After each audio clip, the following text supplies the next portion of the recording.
Today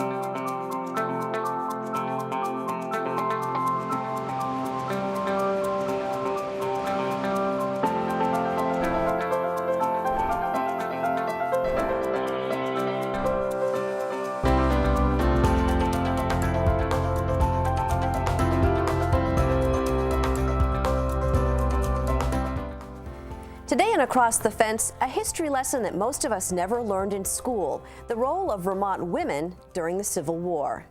Good afternoon and thanks for joining us. I'm Judy Simpson. When the Civil War broke out in 1861, President Abraham Lincoln telegraphed Vermont Governor Erastus Fairbanks.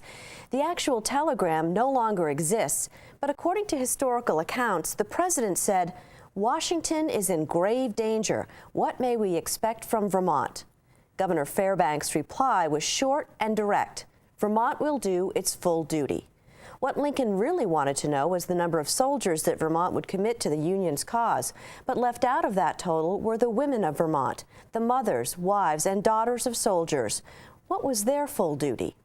The stories of Vermont women are recalled in Vermont historian Howard Coffin's book, Something Abides, Discovering the Civil War in Today's Vermont. To learn more, we join Howard and Across the Fence's Keith Silva.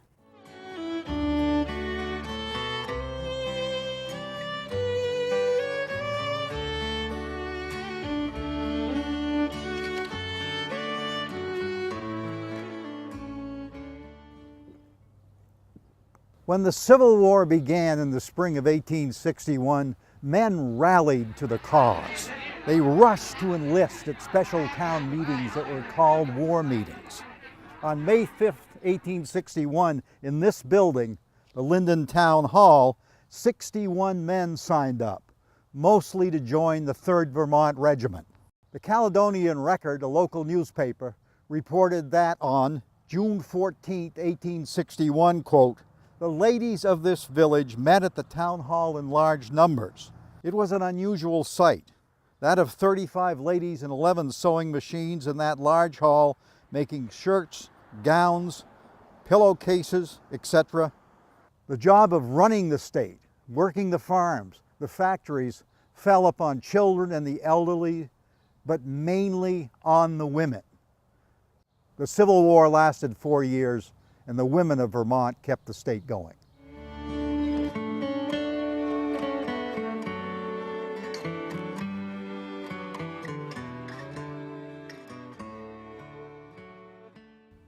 In this grand house lived Congressman Portus Baxter of Derby Line and his wife, Ellen Jeanette Harris Baxter. Ellen was a Stratford native. She had come home early in her married life to give birth to a son, Jedediah Hyde Baxter, who would become an Army surgeon during the Civil War, and he would preside over a military hospital in Washington that treated 15,000 Union soldiers. An unknown number of Vermont women went to war as Army nurses. Many worked in Vermont's 3 military hospitals at Burlington, Montpelier, and Brattleboro. Jeanette Baxter was a volunteer. When she was back home here, she went around town collecting things for the war effort. She gathered them at her house. She had women here to help make things for the soldiers. The women's war effort in Vermont, well personified in this grand house.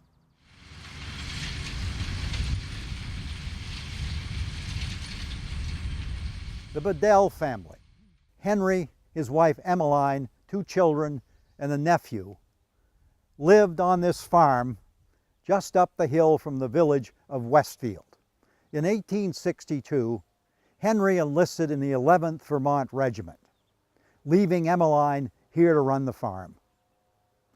He served until wounded in 1864 in a skirmish near Berryville, Virginia, in the Shenandoah Valley. He had to have a leg amputated and was too weak to go with the Army when it moved on.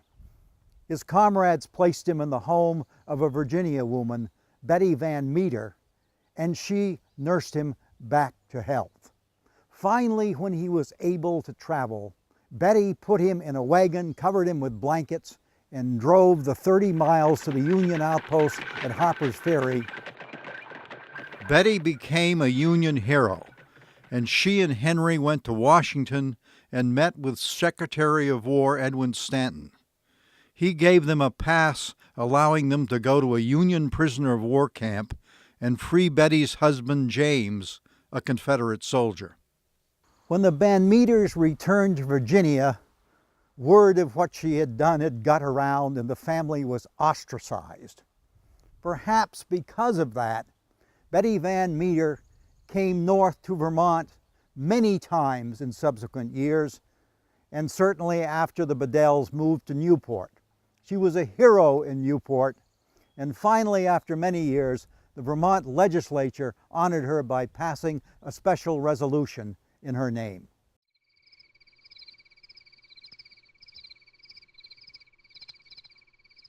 Samantha Aldrich married John Stevens in 1840. He died in 1852, leaving her with 5 children. 3 sons, Orlando, Russell, and Calvin, served in the Civil War. Orlando died at the Battle of Lee's Mills, and Russell died fighting at Fort Stevens, just outside Washington, D.C. Calvin served 3 years and came home an invalid. When I think about Vermont women and the Civil War, I often think of Samantha Stevens. She built this house during the Civil War, and night after night she walked the 2 miles down that road to Island Pond Village to join with other women in making things for the soldiers. The local post of the GAR, the Erastus Buck Post, met on the top floor of what is now the Island Pond Municipal Building. Samantha Stevens was often an honored guest at their festivities, a rare honor for Vermont women. In this Island Pond Cemetery along Pleasant Street, which Samantha Stevens walked night after night, is the Stevens Family Memorial. Samantha and her husband John are buried side by side. Orlando and Calvin are next to them. Son Russell is buried far away in Washington, D.C.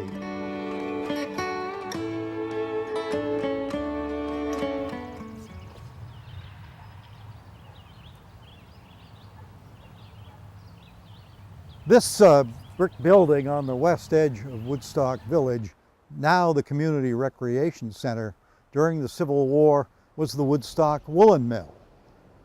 With many of the able-bodied men off to war, a lot of women worked in this building, making blankets for the Union armies. As the war waned, the women got sick of their long hours, and they began talking to management about it. They got nowhere. In 1867, they'd had it, and they walked off the job and went on strike. Why did they wait until 1867? Probably because the last Vermont soldiers didn't come home until that year, the 7th Vermont Regiment, stationed way down on the Rio Grande River. The ladies didn't want to appear unpatriotic. While they worked here, the women lived in a barracks building across the street. Mill owner Solomon Woodward lived in one of the finest houses a bit down the street and off toward the base of the mountain. The day the ladies went on strike, they marched into the middle of Woodstock and into the finest restaurant. And they had the most expensive meal, perhaps here in a hotel where the Woodstock Inn now stands. And when they were all done, having thoroughly enjoyed it, they signed the bill in Mr. Woodward's name.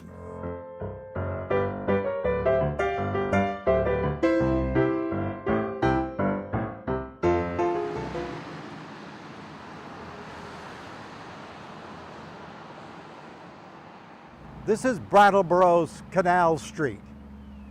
Abby Fuller grew up at 192 Canal Street. She was a teenager during the Civil War, And long after the war, as a very prominent Brattleboro lady, she gave a series of lectures on what it was like in this town during the war years. Some good women from our village were nurses.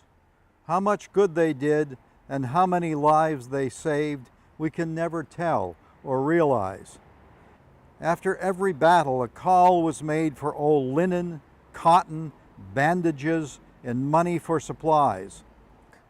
And I remember we collected $100 in an hour after the Battle of Gettysburg.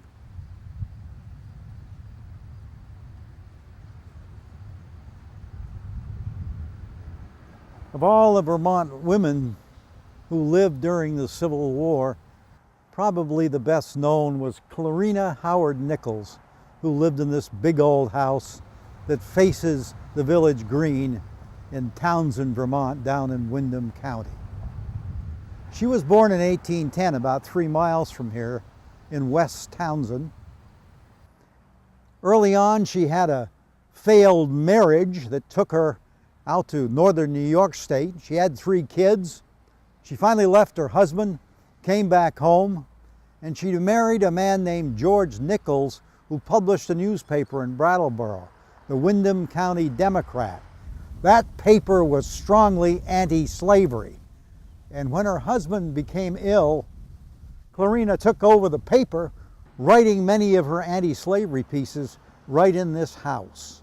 She also got deeply involved in the women's suffrage movement.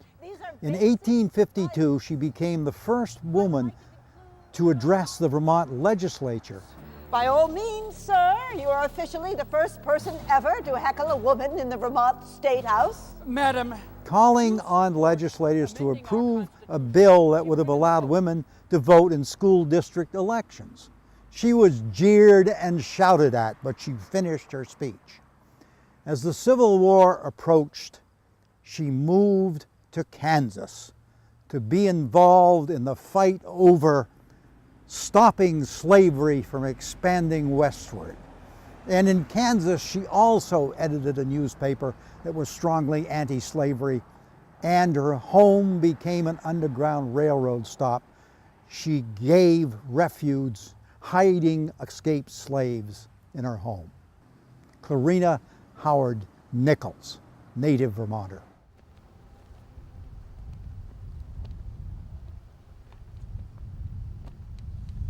On August 12, 1912, the town of Coventry dedicated its Civil War monument, one of Vermont's finest, with likenesses of Abraham Lincoln, Ulysses Grant, Admiral George Dewey, and George Garrison Stannard.